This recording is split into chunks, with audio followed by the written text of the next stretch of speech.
this week's episode of Long Island Chevelles TV. Previously, we put a cam in this 68 Chevelle. It's a small block 350 crate motor, a stock crate motor. This car belongs to Dom, one of the members of the club.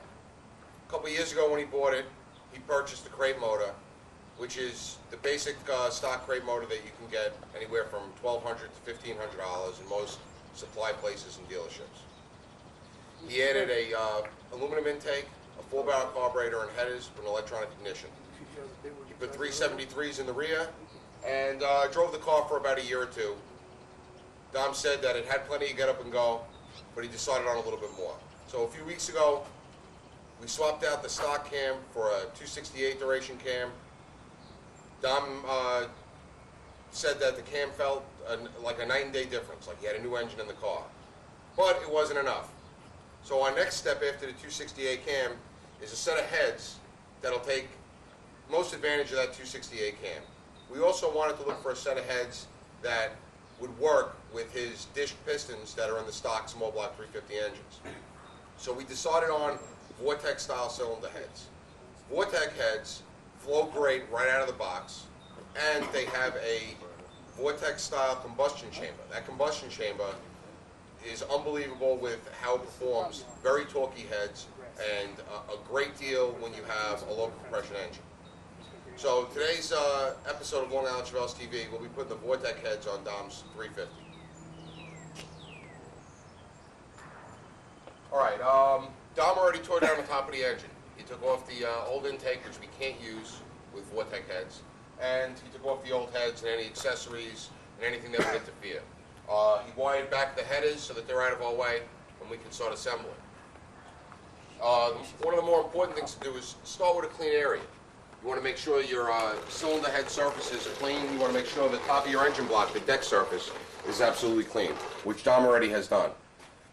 Once you get everything clean and set, you're going to get your parts ready for assembly.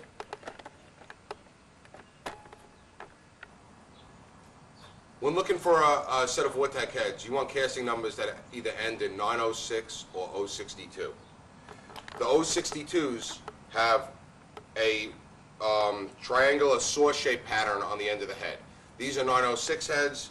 They have a hump, just one single hump, and that's how you could differentiate the two different heads without looking at the casting numbers. But before you buy any Vortec heads, you should definitely take the valve cover off and look for the casting numbers to double check it. Vortec heads differ in standard small block Chevy heads because they don't have any provisions for the exterior bolts for the valve covers.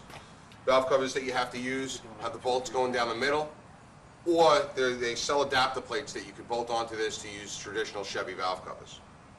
Also with these Vortec heads, you have to change intake manifolds because the center bolts of the intake manifolds bolt up at a different angle than a traditional Chevy small block. Another Vortec specific item is these heads here. If you notice, the tops of the valves stick out farther from the retainer than normally. Therefore, you'd have to use self-aligning rocker arms. A standard rocker arm won't work on a Vortec head either. And just turning it around will show you what they call the heart-shaped Vortec combustion chamber. This is where you're going to get your power and torque from. This is what makes these heads good. Not only do they flow well, but their combustion chamber is absolutely efficient, and you're going to get the most bang for your buck using Vortec heads. This is a Vortec self-aligning rocker. If you notice, the roller tip is set farther up in the rocker, and the space where the rocker hangs below the roller tip holds the rocker from moving. With these rockers, you no longer need to use guide plates because they can't shift because they're held in place by the end of the rocker body coming in contact with the valve, just like that.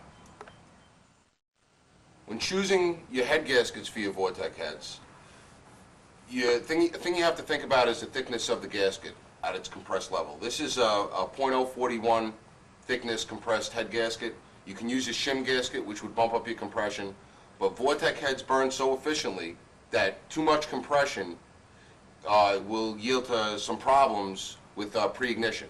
So if you have a high compression engine or an engine that had flat top pistons that might be anywhere from 9.5 to 10 to 1, you probably have to go up a couple sizes in cam duration. Being that we have a 268 cam with the Vortec heads, the standard compression, these dish pistons, and a standard head gasket is your best choice. You could try to bump the compression by using a shim gasket, but it's a little scary sometimes. Those skim gaskets don't always hold up well. So what we're going to use is a standard gasket. They're marked up and down side, and after you make sure your deck surface is clean and dry, you're going to install these gaskets. These gaskets go on dry, no seal or anything like that. You're going to lay them in place, you're going to lay your cylinder head in place, and then you're going to put your bolts in. So what I'm going to do now is I'm going to put this gasket in place.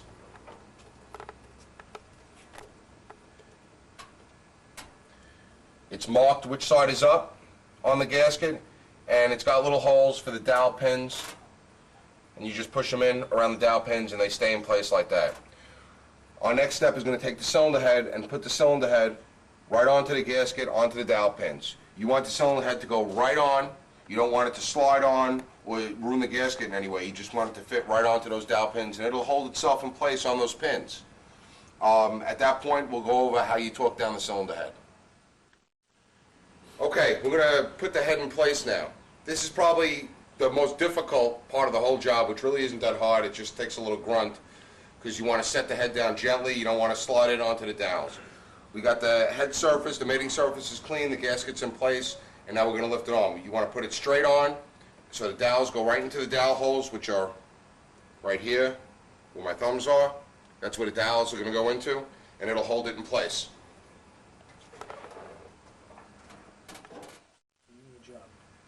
Alright, now that you have the cylinder head in place, a good idea is to go ahead and use new cylinder head bolts. This is just going to ensure that you don't have any problems down the road. The old bolts could be overstretched, they could be a hairline crack in the bolts, but we chose to use a quality set of aftermarket cylinder head bolts. Back to the internet, just like when we did the cam, we pulled up the same page. It gives us our torque specs for the cylinder head, which is 65 foot-pounds. It also gives us a little instruction.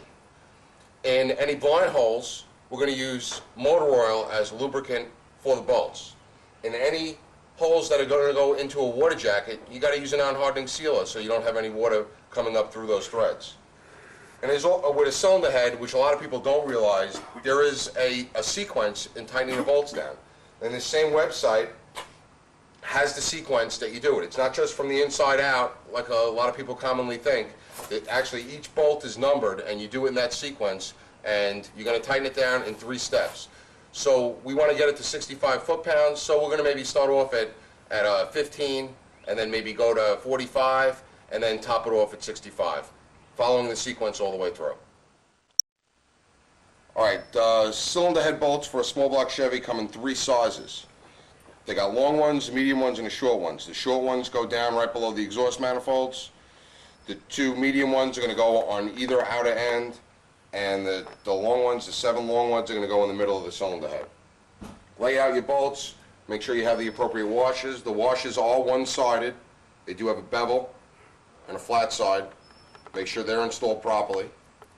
All right, and these were pre-oiled in the packaging to avoid any corrosion.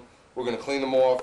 We're going to apply thread sealer with small block Chevy engines, 350 small block Chevy engines. Every one goes into a water jacket, so every one of these bolts is going to get a non-hardening thread sealer. Any kind commercially available is good. Just buy something, of good quality. You want to do it once and do it right the first time. We're not going to tighten them in. We're just going to put them in hand tight at first. And take all the bolts in their appropriate locations. You got the washers on with the bevels facing up, and you're going to put some thread sealer on the threads. Don't put too much, but enough to do the job. Put a nice even coating on each one. Slide it in, and you can just turn it in so it's hand tight for now. And we'll go through each one. Sequence doesn't matter at this point because we're not tightening them yet. If you use a universal with a torque wrench, some of the universal affects the torque rating as you're turning it.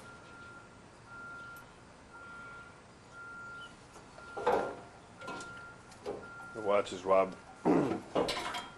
Thread seals these bolts going to Dom's new Vortec headers.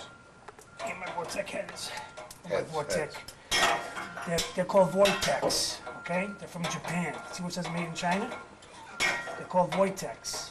An important note about using new head bolts is that they do have a tendency to stretch a little.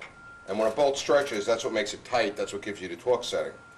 But when you use new head bolts, most head bolt manufacturers recommend that after a couple of 100 miles of use, or a few hours of driving, maybe 10 to 15 hours of driving, that you take your valve covers off and just double check the torque on your head bolts. So Dom will have to do that after we take this for a nice ride. That'll be episode 3. We have thread sealer on all the bolts. They're all in finger tight. So now we're going to start torquing them down. Our lowest torque setting on this torque wrench is 30 foot-pounds. So we're going to start at 30. We're going to follow the sequence. I printed out the page that shows a diagram of the sequence of bolts, how you tighten it down from the computer. And we'll start there with number 1. So we'll take our number 1 bolt.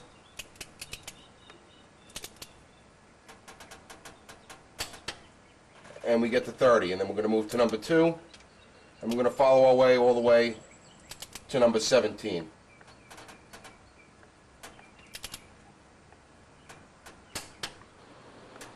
Okay, we're on our 3rd time around, up to the last bolt, which is number 17.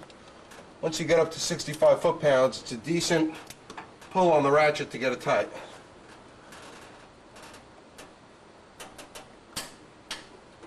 And that's the last one for this side. So this side is complete as far as bolting the head on the block. We're going to do the same exact procedure on the other side. You can have a helper start to bolt up the exhaust headers and start placing the rocker arms and the push rods in place while you're putting the head on the other side. All right, well, I start to assemble the other head. Dom bolted up the exhaust header on that side. He slid the push rods in, and now we'll start to put the rocker arms in place. You can use your original push rods, or you can buy a new set of stock push rods, but the basic small block Chevy push rods work. But just remember, the rocker arms don't work. You need to use self-aligning rocker arms. Even if you have a Vortec headed engine that is milled for screwing studs and guide plates, if you didn't change the valve retainer, you still need to use the self-aligning rocker arms. So the rocker arms are dependent on that Vortec style valve and valve retainer, where they stick up a little bit farther than the retainer. You can't use a regular rocker arm. Okay, I'm on my last set again, my 3rd time around, bringing it up to 65 foot-pounds. Dom already got everything settled up on that side. He's got the header bolted on. He's got the rocker arms on and the nuts turned down, not so far as to adjust them or anything, but just enough to turn them down and keep them in place. I'm on my last bolt on this side. We'll throw the header on this side, throw the rocker arms, and then we'll go through the adjustment of the lifters and rocker arms. After we aired our cam episode, a lot of people gave us feedback on adjusting the rocker arms. We use the EOIC method, and we're going to explain that in a little bit better detail for everybody to understand. Basically, the EOIC is exhaust open, intake close, and what that's going to be is when the exhaust valve just starts to open, we're going to adjust our intake valve. And by adjusting the intake, what we're going to do is we're going to take the intake rocker arm and we're going to tighten it down until there's no clearance, just no clearance, 0 lash between the push rod and the rocker arm and the lifter. You just want it to just touch everything. Once you get to that point, then you're going to turn it a half of turn, a full half turn past 0, and then your intake valve is set. And then you're going to start on with your exhaust valve on that same cylinder. And you're going to turn the engine over until the intake valve just starts to close. When that intake valve just starts to close is when you're going to adjust the exhaust in the same fashion. You're going to turn the adjusting bolt down and until there's 0 lash. Once you get to the 0 lash point, you're going to turn it another half turn past that. That's your preload on a small block Chevy engine, a half turn past 0. Some people will go 3/4 of a turn. I like to do it to a half turn, let the engine run, warm up, let it break in a little bit, and then if you need to adjust it a little bit more, you can always do it again. You don't need to have the car running and make a mess when you're doing it. You do it with the engine off, and you just look and see, as you're turning the engine over by hand, where the valves start to open and close. It's very easy to do once you do it once and you fully understand. So we're going to tape the first set of valves when we do them, just to demonstrate it exactly. All right, I like to write down the steps of the EOIC method on a piece of paper, and I put it in the lifter valley so I can always refer to it. If you do it every day, it becomes second nature, but when you don't do it all the time, you know, it's nice to have something to look at to keep reminding yourself of how to do it. You want to do it right the first time. So we're going to look for the exhaust valve just to start to open. So we're going to start on our number 2 cylinder here. Dom's going to turn the engine over, and what we're going to look for is at the point where the exhaust lifter just starts to come up. That would indicate the valve is just starting to open. He's going to turn the engine over until we just see it start to open. Good, right there. All right, it just started to open on the exhaust side, so we're going to adjust the intake valve.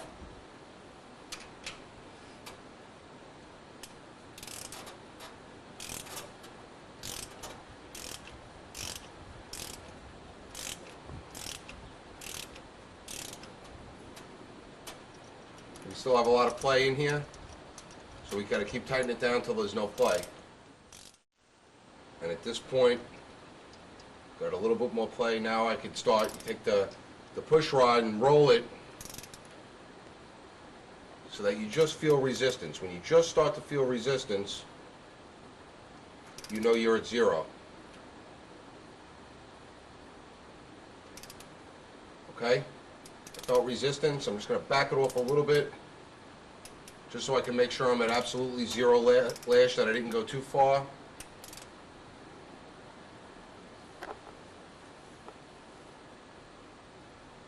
Okay, right there is my 0 lash point. So I'll take the ratchet handle, I'll put it to the 12 o'clock position, and I'll give it one full half turn, and now this one is adjusted. Now it's the intake valve just starts to close, so you got to let that lifter come up, and just at the point where it starts to come down a little bit, just as it starts to come down is when you're going to adjust this exhaust valve. Don will turn the engine over. We're going to watch the lifter. We want to see it come up. It's coming up now. You could watch it down here or you could watch it up here. It doesn't matter. Start.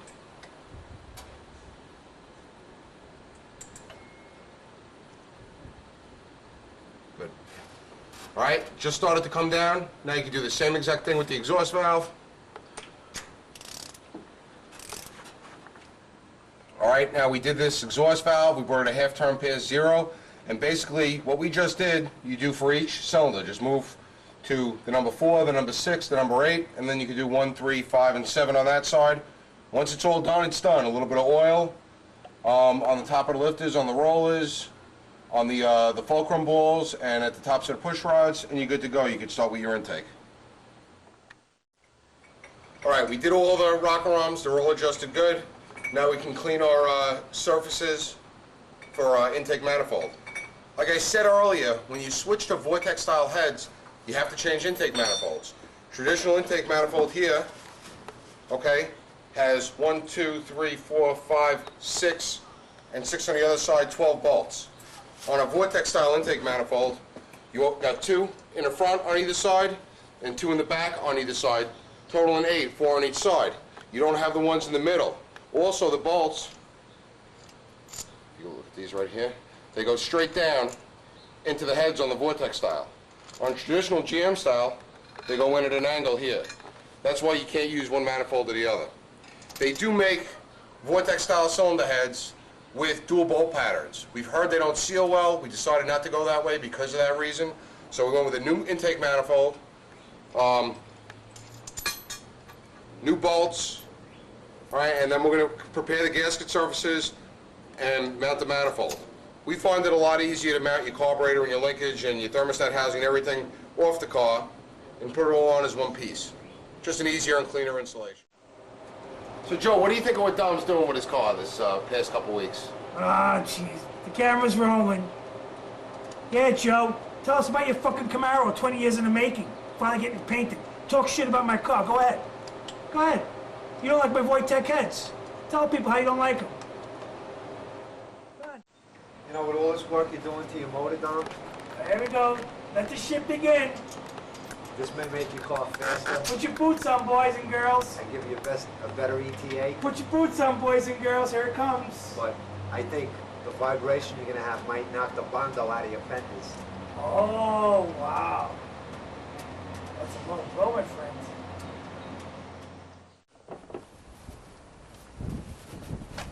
Okay, we got everything buttoned up. Carburetor's on, ignition system is set. We spoke about what we did, make sure we tightened everything up. An important thing when you're working with a few people helping you is some communication. Make sure that things weren't left undone. You thought somebody else tightened it, you didn't tighten it, he thought you tightened it, that kind of thing. So we just sat down together, we went through everything, make sure everything's good. Topping it off with antifreeze, get the timing light hooked up, because we're going to have to retime it, and we're going to start it up, and hopefully it starts right up and we don't have any problems. You know, the funny thing is, our motto with Long Island Chevelle LICTV is bringing the hobbyist back into the hobby, and something like a cylinder head change and Vortec head swaps, something like that, people think it's a real big deal, real hard and complicated to do. Dom's going to be firing it up in a couple of seconds, and it's really not. It's something that everybody can accomplish with a little bit of knowledge and a little bit of help from your friends.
What do you want me to do? Just take it around the block?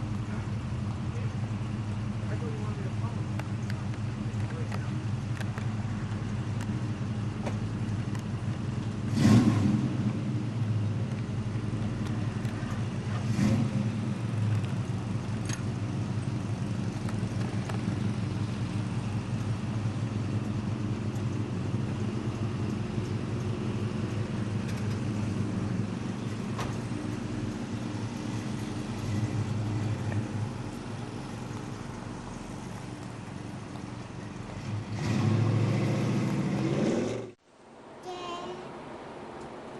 Well, Dom went for his test drive, and he wasn't all that comfortable with the way it felt.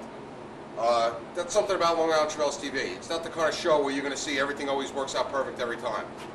He was having a little trouble with his power brakes, which indicated a low vacuum condition. We brought it back in. We heard a little squeak going on, which drew our attention to the engine, trying to find that squeak. It turns out it seems like it's going to be the alternator bearing on a pulley for the alternator. But what we did notice was this low vacuum condition. So we took out the carburetor cleaner, sprayed some carburetor cleaner around to try to find a vacuum leak. We couldn't find it, which means it's probably internal on the manifold gasket, where the intake port's probably leaking into the lifter valley. And he barely had enough vacuum to run the power brakes at all. It was about 10 inches. And he should be around anywhere from 16 to 18 with a 268 cam and a small block with his compression. So it looks like we're going to have to pull the intake manifold back off, get a new set of gaskets, and try to seat it in a little bit better. So we're going to let it cool down and we're going to give that a shot. Welcome back to Long Island Chevelle LICTV. We're shooting from Studio B tonight, and this is going to be part 2 of Dom's Vortec head swap. It's not Rob's mistake, it's just stuff happens, you know? Alright, what we have here is an apparent intake manifold leak. Got a vacuum leak somewhere, we can't find it anywhere external on the engine. All things point to the intake manifold, so what we did was we went out, we got a different style intake manifold gasket, a plastic GM style with embedded O-rings. And we're going to take the intake manifold off, we're going to clean up our surfaces again, and we're going to reseat the intake manifold. Hopefully that will solve our vacuum leak. Well, we started at 10 this morning. It's 10:15 at night. We did some tuning. We went on probably 5 or 6 test runs, advancing the timing, adjusting the carburetor, checking the vacuum. We were able to get another inch of vacuum out of it. Seems like there's no vacuum leaks. We don't have any water leaks, no oil leaks. and I think the car's pulling like a freight train. Vortec heads are supposed to give you a lot of torque, and the car feels real torquey to me. Talk to Dom, he's not 100% convinced yet. I didn't drive the car after the cam change, so I'm not a good judge on, from stock to the cam to the Vortec heads. I think the car runs excellent. I think it pulls hard. For a small block, it pulls as hard as any small block I've ever driven that runs on pump gauge. It's got regular unleaded in here. Not even running, super or 93. It's just regular 87 octane unleaded. It's not pinging. We've been advancing the timing along, and we could probably go a little bit more, which we're gonna have to play with it a little bit more. Maybe it's not having any hot start problems right now, so the timing isn't too advanced. It's not pinging. I think he could tweak it up until he finds his threshold, and then pulls it back. But is it worth the $800 that it costs? I don't know. He's gonna have to drive it for the summer and see what he thinks. Maybe play with it a little bit more, do some adjusting of the carburetor a little bit more. But all in all, it seems to pull real hard. But he'll be out there on the road. I'm sure he'll be burning his tires to shreds because it's torquey. It definitely is. So that's it for this episode of Long Island Chevelles. We'll see you on the road.